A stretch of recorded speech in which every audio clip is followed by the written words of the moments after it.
Okay, because we were considering perhaps change to Swedish, but we will not. It will be in English. Thank you. So first of all, I'd like to welcome or say that this is arranged by Spelalmedalen, which is the University of Uppsala, dataspelsbranschen, Sverok, Spelforskarrådet, which is the Swedish Research Institute for games. Swedish Game Research Council, is that? Yeah, maybe that is. Sorry. The University of Skövde, Sweden Game Arena, and I think RISE, perhaps even. We have emergency exits on each side here, and we also have toilets in the back if you need to leave. And this will be recorded, so you know, and also streamed. And I think you can look at it afterwards to see how you looked. Okay, and then I want to welcome this magnificent panel. We have Patrick Prax, a researcher here at the University of Uppsala and located in Gotland. Yes, right? So this is basically my lecture hall. Exactly. We have Rickard Nordin, who is a spokesperson from Centerpartiet regarding climate. Yeah. And Kristina Östman, enhetschef or Head of Climate Unit at the Swedish Society for Nature Conservation. Yes. Naturskyddsföreningen. Thank you. And Malene Tamlin, Head of Sustainability at dataspelsbranschen for the Swedish Games Association. Yeah. Right. Okay, welcome. So I thought we'd start by asking Kristina. Oh, did she leave? No, getting her number. Where is she? She disappeared immediately. No, I was going to follow Rickard's good example and actually have a pen and pencil. So good things that I need to respond to. In this digital era, exactly, all my papers. No problem. Yes. Well, maybe you could give us a little overview. Where are we now? Is it good or bad? Is it good or bad? Well, unfortunately, it is not very good. I think all of us in this room and most of us in general are very aware that the climate crisis is very much ongoing. It's not something hypothetical or far ahead in the future or in a different part of the world. We see it here and now, both in Sweden and in the rest of the world. Obviously with consequences which are much more severe in other parts, but we see it here as well. We see it through floods, storms, droughts, crop failures, and many other crises. These consequences are extremely severe already, but if we are concerned about what we see at the moment and the massive consequences that that has both on people and on animals and climate in general, it is nothing compared to what we have ahead of us if we don't make a dramatic change. What needs to be done globally is a quick phase out of fossil fuels, which is the main driving force behind the climate crisis. With this as a backdrop, in Sweden during the current mandate period, use of petrol and diesel for cars in Sweden has increased with 21% in these 3 years since the current government enrolled. This is after decades of reductions, basically every year. Last week, we got the official data from the Swedish Nature Nature Agency? Something like that. The government agency that reports on nature and climate issues, which said that the emissions 2025, according to the latest data, are slightly higher than 2022, when the current mandate period started. And this is against the backdrop of when we need to see sharp reductions every single year. So that's where we are in Sweden and globally. And I think what's needed at the moment is obviously to turn this around very, very quickly.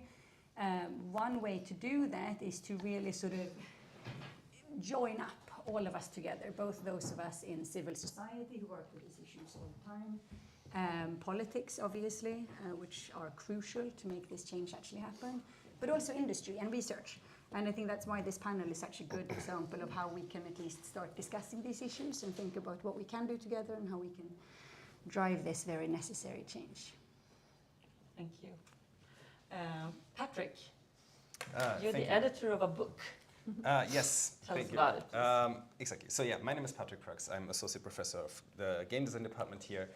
We just in December, it came out a little bit faster than expected because we met all the deadlines and the publisher was sort of shocked by that. So we got it out faster, published a book, The Game Needs to Change Towards Sustainable Game Design. I am one of 3 editors here, together with Clayton and Trevin. They are both coming from the games industry. And what we really wanted to do is take that next step and sort of integrating research there and industry perspectives already to figure out how we could approach sustainability questions. We take our starting point very, very similar to what you've just presented from the United Nations report, Making Peace with Nature, where they make really, really clear that what we need to do is a system-wide change of how we produce society, from economic systems to how we value things in our society, how we make culture. So from this perspective then on, I want to define what I would consider to be meaningful sustainability work in games. That means that it has to be a material change. It cannot just be the way we talk about things that changes, but it needs to do something in the real world. It needs to be collective, so not focused on individual behavior or even maybe the individual studio, but things that we do together. And it needs to be a systemic change of how we change this world. That means that we talk about changing or working for sustainability in and through games. Games both as ways of educating people, making people feel in touch with nature, being motivated to change their behaviors or their systems, but also building games in a way that can be sustainable. This is something that people aren't necessarily super aware of because, of course, specifically digital technology oftentimes still comes with this veneer of the clean cloud. We don't see the emissions, we don't see the issues.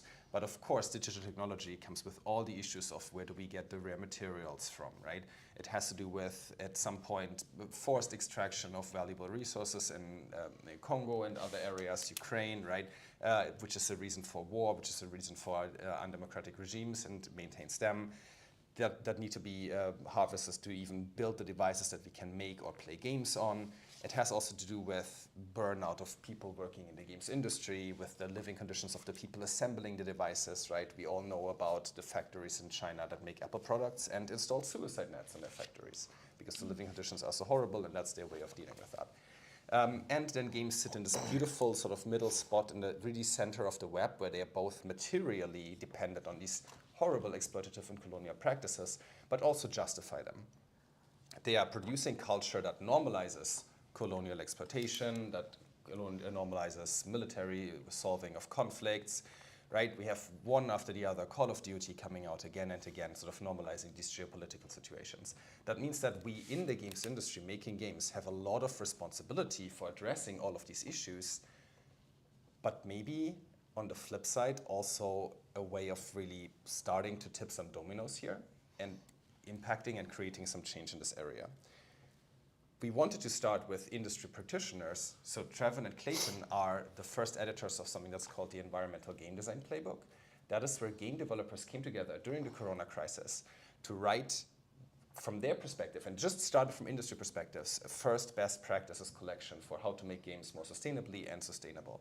And we wanted to take that next step. And this is still an ongoing work that is happening in the climate section, climate group of the International Game Developers Association. And this is a step to try to marry this research, this industry practice with research. And I completely agree. The next step is upscaling this, lifting this up to collective work where we can come together and say, okay, we have clearly people in the industry who burn for this question and by themselves come up with ways where we can develop best practices and things that we can do.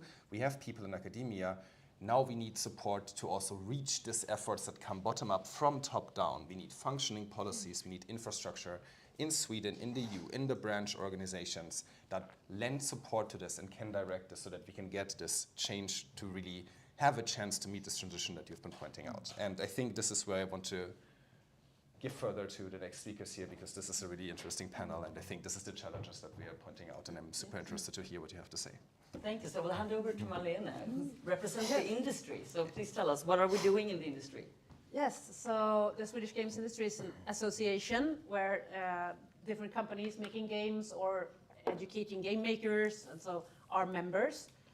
So what we try to do in all areas in general, but also in sustainability, is to support our member companies, spread best practices and knowledge, develop new knowledge, and just support the initiatives that are already there.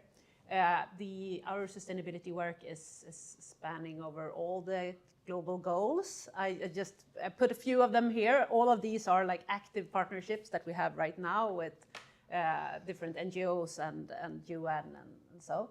But since we're focusing on this one, the climate, a lot today, we did this report called Climate Creativity. It's almost 1.5 years ago, because it's harder to get project funding for climate projects now than it was a few years ago.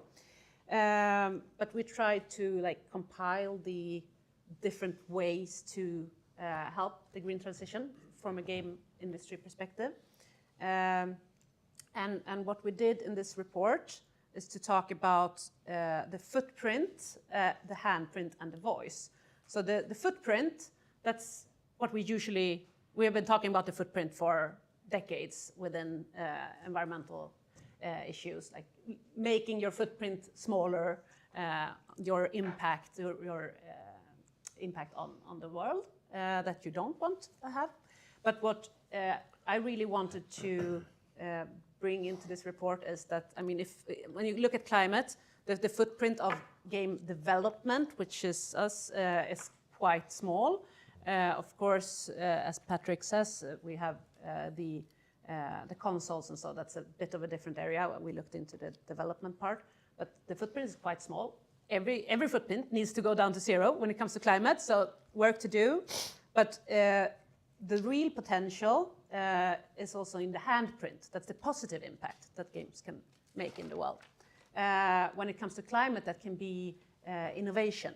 A lot of technical innovation and also methodological innovations have come from the games industry during the years. This project was made together with RISE, Research Institutes of Sweden. Hi, there. And they looked into specifically different innovations that are born in the games industry.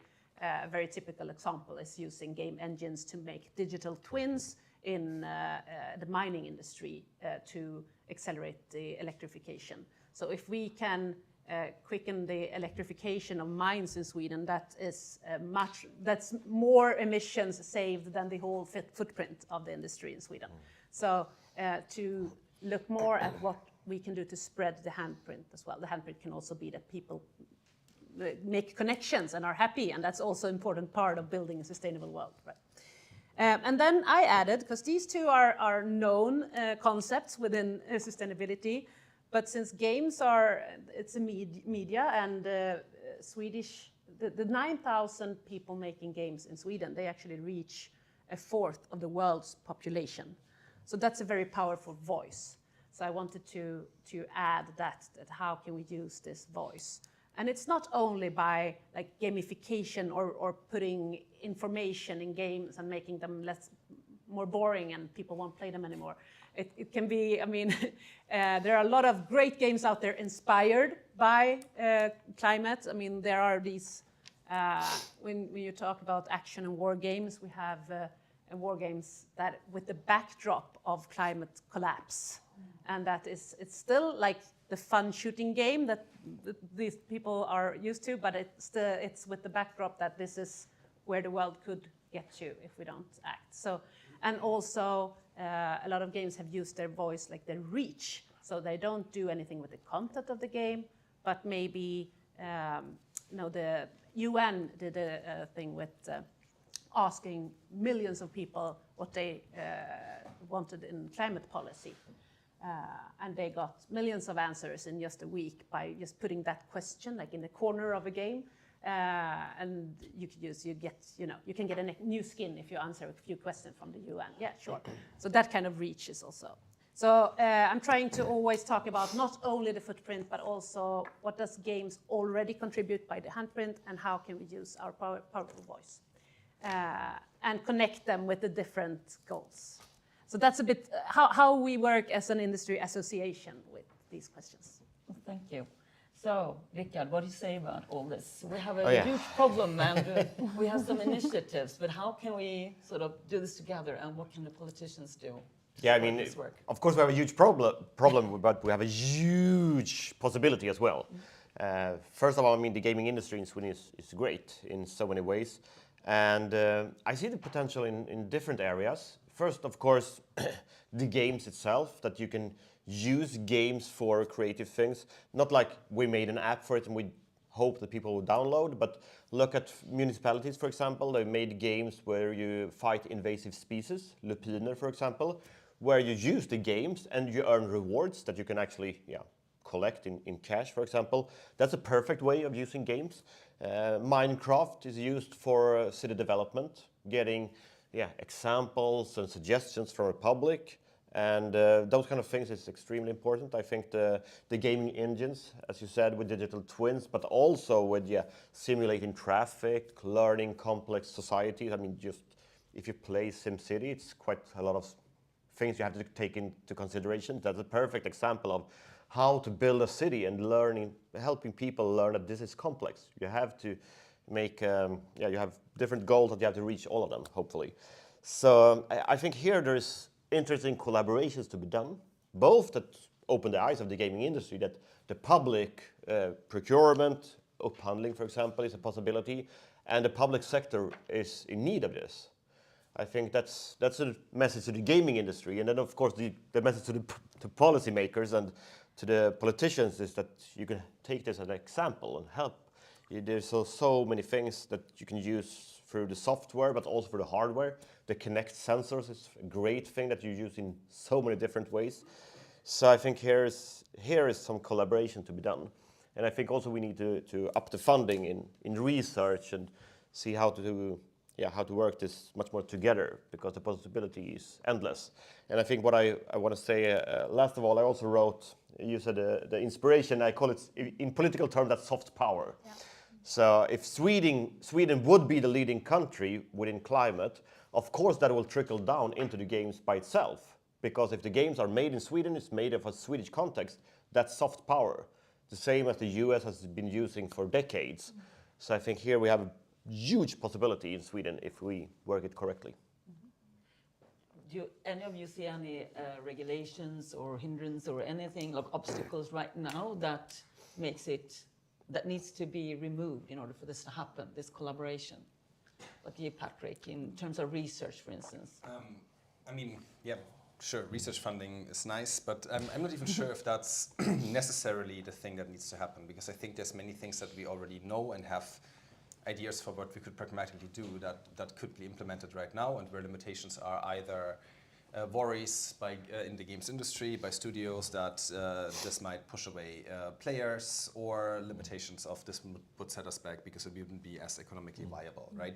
So a basic thing that one of the founders, a Swedish game developer called Hugo Bille, he put this in the game. It's a bar that shows you how much energy your computer will be burning depending on which graphics settings you put in, right? And if you run it on 4K, then whoop, it's like red and high. And if you go to under HD, it's like half of that. And you lower down the heart rate, refresh rate, you can go to a quarter, right? This is, in many ways, just allowing consumers to make choices about their purchasing decisions or resource use, something that we currently hide from them.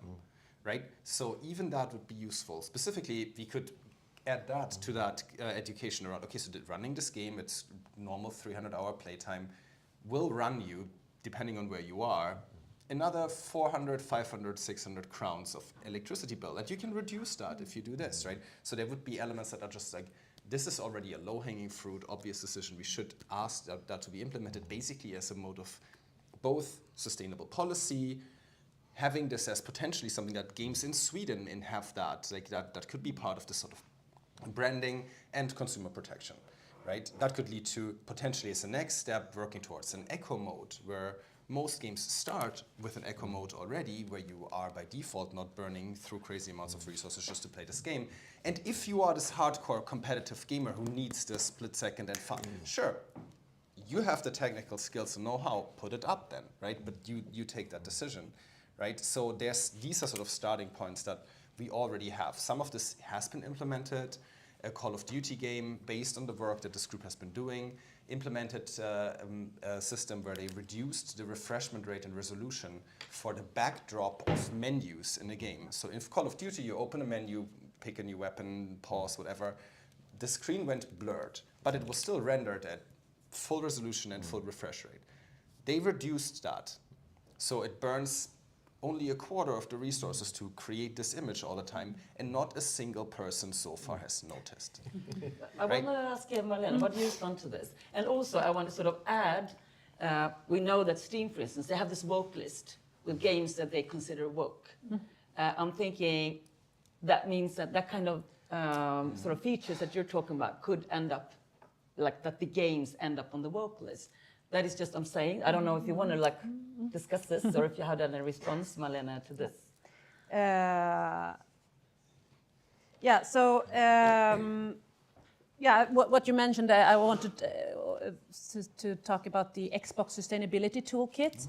I mean, there is a lot of different initiatives, but Xbox have been doing like free to use for developers to lower their energy use by like these kind of things, like lowering the resolution in menus, letting like everything go down a bit if the computer notices you're not playing for a while and so on. So there are a lot of help coming with that. We also, a part of this project was also not only this report, but also help for smaller and medium-sized studios to calculate their emissions, including like when games are played. What's also important is like the most important thing, if you want to do one thing to lower the footprint of your game, is to make sure it can be played on hardware people already have. So if people don't have to buy new hardware just to play your game, that's the biggest and first win. So an eco mode can be a part of that. And I know both Xbox and now I'm trying to remember who it was, but there have been studies made that people, how to make these menus and or like the eco mode and how to present that so that people find it positive. And that's like on your question on vote lists and so. There is surprisingly few gamers and players that care and that care about being on a vote list. They care more about the planet and on being a positive. So I think it could be good marketing to get on a vote list because most people play games and most people actually care. So I don't think that's a big problem. You asked earlier on a policy, and I had thoughts that I have to recalibrate in my brain. But one thing is like there's a lot of will and engagement in the industry, but still, I mean, 89% of our companies have fewer than 10 employees. So they can't afford to have their own heads of sustainability to know everything about this. They all work with making their games and trying to make the economy go around. So we need to work together as an industry. We're an industry that's quite good at collaborating, so we should do that. But that also requires funding. This was great, but this was supposed to be part one. And now there is no funding for climate and environment projects for an organization like ours. So that's one ask for the policy. We can also, if we look at international policy, it's been like this back and forth from the EU with first all companies put all the companies that are big enough to have sustainability resources, they have to put all those resources into reporting. And then suddenly when they're finally are in line with that and they know how to do, then it's like, no, let's change this policy again. And suddenly all you did was for nothing. And what could have been a competitive edge is suddenly gone. You put all this money and effort. So just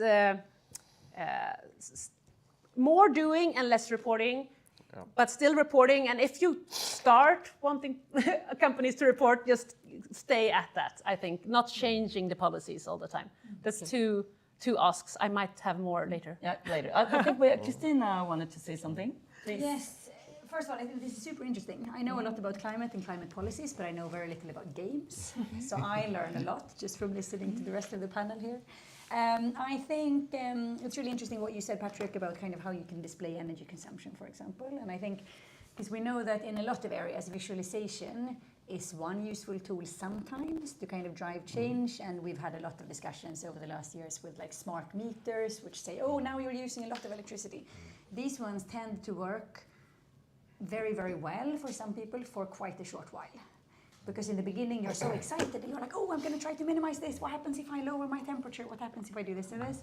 And then after a while you kind of get back to your daily life and you forget about it. And I imagine that there might be a similar risk in a game where you do that a little bit in the beginning and then you kind of stop. So I think one thing which, from my perspective, could be quite useful is to also have that as a setting, which is maybe also set by someone other than the player themselves, especially when you connect it to electricity bills.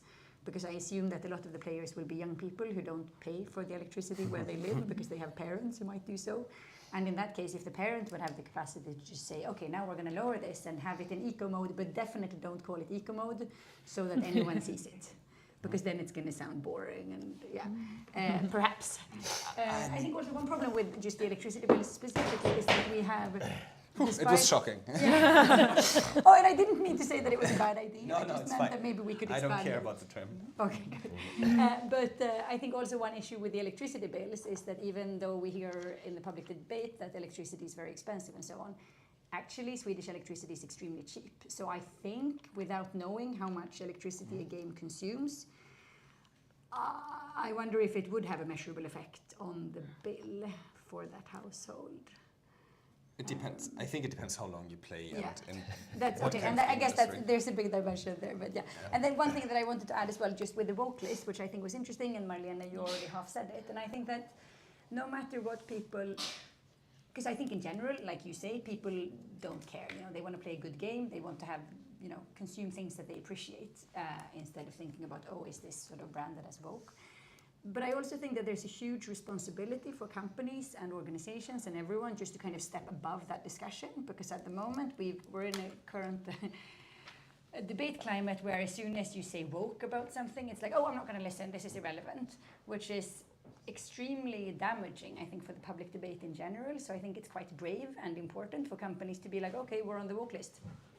Fine, who cares? And just to make that a completely irrelevant argument. Yeah, I'll stop there. Thank you. And I think next was Patrick, and then Richard.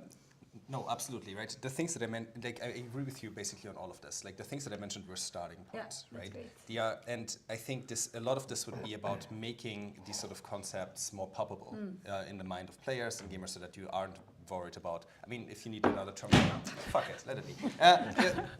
Sorry, language. So if you need another term, have another term, right? But we need to have an environment where we can even discuss these questions. Yes, so this could be a question of games journalism, where we take up these sort of things, right? The idea would be to have a default echo mode, just like you mentioned. So this is the way you start the game, that it's normal. But of course, in the end, the aim would be that we have support, ideally in the EU, specifically now that transatlantic leadership is non-existent, right? And we need to really figure out what European media and European media production is with a focus on our values. So that means that we could say, okay, we want to have games, we want to make some of the most amazing games on the planet and share this vision also with the rest of the world. But that should happen in an environment where playing games doesn't also burn the atmosphere. So we could think about and ideally develop real policy together with an industry that already cares. The small studios, yes, they're busy doing other stuff. It's hard to ask them to report, but they're also having inside of them one or two people who burn for this question already, specifically all of them, right? The games industry, if you look around, these people, they're not worried about being woke. You know, like the games industry is the most colorful, the most diverse place you can possibly imagine. So it just needs to have the possibility of being who it already is, because all of this amazing culture that we're making doesn't come from the suits, right? So this is an important possibility for us to maintain this edge and to say, okay, what would the end point of something like this be? Right, and we make games and maybe they have an energy budget. And now Swedish game developers can put the best engineers, the best graphic designers, the best game designers in the world to work and figure out what the most amazing experience is that you can make with this amount of resources that we can afford for an hour of play without stepping over our planetary boundaries, right? That could be an end point for something like that, that would have knock-on effects on what kind of hardware do we produce, what kind of economic environment and sort of exploitative environment for the production of resources do we as a media support for our planet, or where do we say stop? this is not fun anymore, this is not how we want to play this game, we need to be better than this. So that could be an end point for this, but we need to get there, of course, with starting points, but have the final, like this sort of aim in mind. And I think I'm absolutely in line with you. It needs to be systemic changes in how we produce. So Richard, please. Yeah, I mean, what you guys are talking about is basic nudging. Yeah. You have the possibility, you start with it on the good suggestion, and then you can change if you want to make a better, worse choice. Well, it's up to you. But I think that the big thing is not the footprint of the game itself or when you're playing the game, because that should be lowered by basic politics in other ways, where climate policy normal, because having an energy system that works better and makes sure that it's fossil free and so on. And the thing there is more like, the price on emission has to go up, you have to have reliability, it has to be the right choice should always be the climate neutral ones and so on, the cheaper choice should be that. The thing is, the most potential, I think, is where you take the gaming knowledge outside entertainment. It's if we could have more, and I think where the policy here lacks is we need more open and transparent data, for example, because then you can use that data within games, not only for entertainment, but for use in the public sector as well, or in the public in general.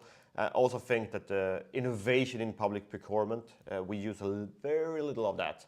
If you have these invasive species, for example, and the lupiner is a really good example of that. I heard that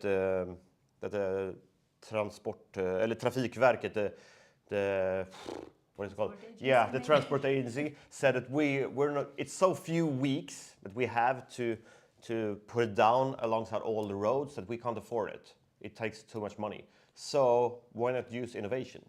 If you make all the people work for you instead of having the machines work for you, there's something different.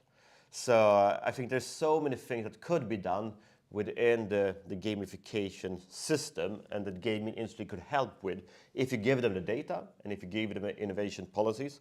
So, and the thing is that it's not only kids who play games, and even if it would be, they have a tendency to grow up and bring their values with them. So helping them doing the right thing from the beginning, it works very well in the long run as well. And the good thing is, of course, that the footprint from games is rather low. So in one sense, if you play more games, it's better for the climate than many other things that you could do with your spare time. So as long as it's reliable and it's good in every other way, gaming is quite good for the climate if you compare to much other things. Yes, I think Marlene was first. Yeah. Yeah. So there is actually a study. It's not a whole research. It's a small study, but they made a fun assumption, like if you have 1,000 crowns and you need to consume. Yeah. So going out in the forest and just sitting listening to the birds was not an option in the study. So you had to consume. And they landed in like the best way to consume 1,000 crowns for the climate was to buy in-game purchases like skins and stuff, because it's on a device you already have, in a game you already bought, and is already playing, and you just fill it with extra content. So that's the most like climate friendly to use money. Of course, it's always better to just sit in the forest, but sometimes you want to do other stuff as well. I wanted to, you said it, like the footprint is quite small, and it's much easier for governments around the world to make sure we have renewable fossil-free energy and have a circular economy where we don't have these horrible mines to get the metals that we need and stuff. So that's much easier for them than for the small 5-person indie studio. So what the creators can do, as you said, is you're talking about the handprint, the innovation, but also the voice. We're members of something called Playing for the Planet. It's an initiative from the UN to work with the games industry globally. And they have a lot of different actions, but one activity is like once a year they have the Green Game Jam. So that's when you use games that already exist, that are already played, to reach players. So they choose a topic or two. This year it's reefs and rainforests. And they package this topic with some knowledge, with some ideas, and then the the companies that are part of this, they make a game jam around this. What can we do in our game to, for a short period of time, do something around this topic to inform, to collect money and raise money and so on. So, and that works. They've tried different types and learning what works and what does not. And there's books to read about this. But generally, most players are happy with environmental content in their games if it's made in a good way and it fits the game's narrative and so on. So it's not if it feels like put on top, but if it's a part of the game's narrative in a good way. People appreciate it, and also appreciate to be able to help in some way while they're doing their leisure games. Maybe we should. Yeah, I wanted to do it short on gamification since it was mentioned. If it's okay. Yeah, short one. Very short, because we talk about that as well in this one, and it can be a big potential if you're already motivated. This is the big, like, gamification to try to motivate people does not work generally, but it works to help someone who's already motivated to change their behaviors and so. But there is also, the example is the municipality that tried to do gamification for bus drivers to go more eco-driving, and they counted how much they were reducing the brakes, and you could win by not braking so much because you're going slowly and planning your trip. But then they realized there was a lot of slitage, problems with the wheels. Suddenly, and they realized the drivers, they were braking by going towards the corners instead of using their brakes to win. So that is what happens if you use gamification and the user is not motivated. They will find ways around, because that's also a part of a game, right? To find your own way to win. So, yeah. So Christina, you have... I think that's a really funny example. Yeah. Gamification gone wrong, or kind of gone too far, where people really commit to it. No, but I think it's really brilliant to hear about the Playing for the Planet initiative. I think if we look kind of in history or in general, we know that all types of culture or different types of culture can be such a great way to spur action and to kind of involve people in new complex issues. And this could be, you read a book about something and then you get an awareness, or you see a movie or any kind of culture. And I think for a lot of people, games is the only culture you consume. So I think to kind of go in through that opening is brilliant. And then obviously I'm sure there's a really kind of, you need to balance correctly on that line so you don't overdo it, where you don't kind of make it boring and, this is about saving the planet, but more to have it as a backdrop. And I think it's just to give those ideas, because we know that especially among young people, there's been a huge backlash in terms of climate involvement, climate awareness. I definitely don't think young people should carry the weight of climate transition heavier than us adults. It's not their job. We have to take care of this, but it is extremely important that we have young people who are aware of what's ahead and what's at play, and this is a crisis and we need to treat it as one. And I do think that games can be a really good opening to these areas in sometimes, I imagine, quite subtle ways. It doesn't have to be in your face, but just something that makes you think, okay, maybe what role do the forests play, and what happens if we have this kind of electricity production or this. I think we actually have a question from the audience. Yes. Do we have a microphone? No, I don't need it. No, not you, but the for people the- online. okay. But maybe I can repeat it. Yeah. All right, so I'm with Co-Write, which is a ride-sharing platform, and I think you're right about the voice. I think that's where the potential is. But I was going to bring up gamification as well, because that's been on our to-do list for a long time. But we are not sure how to do it. How would the industry, how could the industry help us? I mean, we are not the public sector, we are private sector, we are a company, but how could the industry help us with the actual gamification? I mean, do they have time to do some consulting work, or how does it work? How can the industry help private companies to... It's a work great with timing gamification? right now, because there have been the last couple of years a little bit of layoffs, and so because of the macro economy. So you have a lot of game developers out there not really knowing what to do at the moment.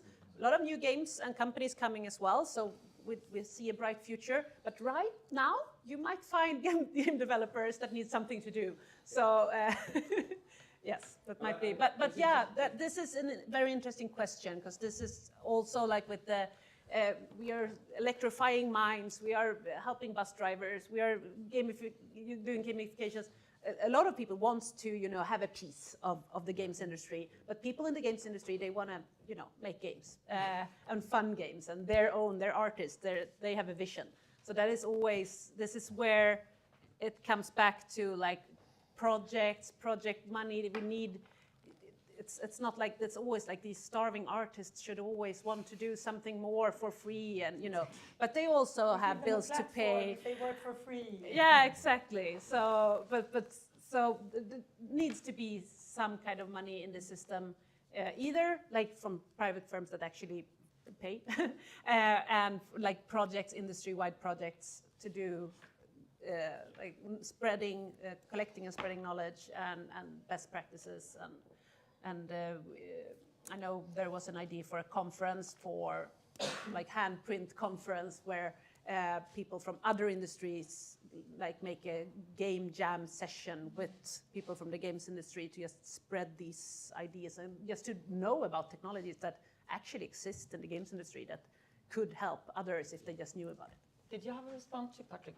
Or did you raise your hand? Hello. Like, yeah, you can hire, absolutely, you can hire consultants, right? And some of the people working in this could be, yes, that's something that they have been done before as work, and where they learn some of these kind of things, right? Some things that are about gamification that we have seen in this work here is that it shows that motivating somebody who even wants to do this work, so they have a case study where people got more information about something they already cared about deeply, but it required a change in their lifestyle, and they couldn't maintain that because they were alone. So something that's super important if you want to change people's behavior is to give them the possibility to build communities and connect to other people, which may be something that you're already doing here just by virtue of, if you're riding together in the same car, you probably meet other people. Yeah, so that is very important, to make it something where you have, in one way or another, like the possibility of having to, like, other people to validate your choices here. Not all of this can easily just be done with a fix.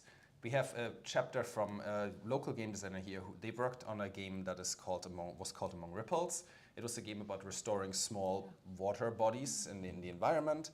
And they started building it and then realized that, wait, we don't really have a functioning core loop here. We just started making a game, and the idea was we restore this body of water, and then we get some more resources because the body of water, like the little lake, is nicer, and we can make it even. We're making a management game, and a management game assumes that whatever you're making is a commodity, and you can commodify it in capitalism to gain more resources, and then like you're building whatever, a railroad, tycoon or something like that. And this wasn't that. Their plan wasn't to restore small bodies of water so that tourists could see exotic fish or something. So they had to really rewrite and rethink the spinal cord of this kind of game genre that they were working with. So oftentimes, and this is a thing that we are understanding more and more, and I'm teaching about in our game design courses, the logics that have led to the environmental collapse are also ingrained in the underlying ways in which games have been forever and still are designed right now. So just go, oh yeah, just make a game about it. Okay, wait. You need to actually, then this is why this is not that easy. Figure out what assumptions are you taking on board here. In which ways have those assumptions led to the problems that exist right now anyways, right? If you play SimCity, why does it always make a rich and a poor neighborhood and doesn't ask you if the life quality of the people in the lower tax part of town is something that you think is ethically acceptable? Well, it's not about that, right? So yeah, these are things that we need to ask ourselves more deeply. In terms of collective work, the Sustainable Games Alliance is another of these organizations. I'm part of that and working with their sustainability and research outreach. And they are really pushing that we should also have at the industry take care of our Scope 3 emissions. These are the emissions that get caused by people playing our games. We have, for example, sustainability reports from CD Projekt Red, a huge publisher developer in Poland. They have a 100 pages report about Scope 1 and 2 emissions, making the game and running the studio and what that causes. And then they have a small section that's, we're not accounting for Section 3 emissions because that's difficult to do. They are 95% of our emissions. At which point it's like, great, so this is 150 pages, about 5%. Like, why are we doing this, right? So this is greenwashing, right? And we need to do better than this, and we need to actually have sort of rules for this and figure out how we do this sort of accounting so that we can compare it with each other, both to give meaningful choices to consumers, but also to interlink it with policy. We have very little time left, and the goal here was to see how we can join forces.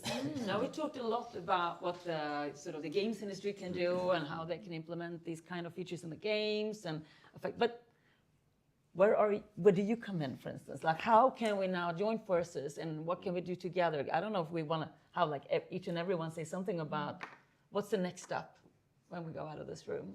So, as a politician, for instance, what will be your next step? I really like this. You were talking about a bit with the collaboration things. We have been doing from the political side quite many times, hire an engineer and hire this and help companies do this. I think the matchmaking here is probably a problem.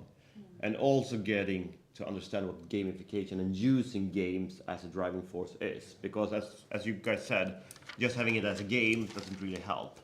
But if you use the mechanism of the game and making sure that you get a credit for it to do as well, that's a huge driving force. And I think that politics in general have to work much more with the mind of people rather than just the economy of people. And that the gaming industry is really good at using the behavior part of society. And that's something that we have to learn much more from. Thank you. Do you have any thoughts? Yes, I think a bit like Patrick, you were talking about how complex these issues are, right? It's easy to think, okay, this is something we're going to do, it's going to be good for climate or whatever, and then all of a sudden you take it sort of too far, or that could easily happen. So I think one important role that we could do in the Swedish Society for Nature Conservation is to also be kind of expert allies in these issues. I think that would be extremely interesting for some of our experts to talk about these issues with people who can develop games and to sit there in a room and to really respond to questions. Okay, but what happens if we do this? So what happens if we do this? Because we know a lot about these complex issues, but to be honest, I mean, we're very good at communicating in the standard way of communicating, I would say, but we don't do anything close to gamification. Like, I think there could be a lot of things which I don't think should be done by us. We're not the right people to do it, but I think there's so many good studios and so on who could take these things onwards, and I think for us it would be really rewarding to be part of those discussions and to think about how could our knowledge, our advocacy work, our insight into both climate in general, but also biodiversity and issues, but also the political landscape. How could we kind of gamify climate politics? Wouldn't that be super fun? And to kind of think about different policies and so on and how they could be involved in different things. So I think we could have a role and would happily have a role, I would say, in being that sort of expert sounding board. Do you want to add something?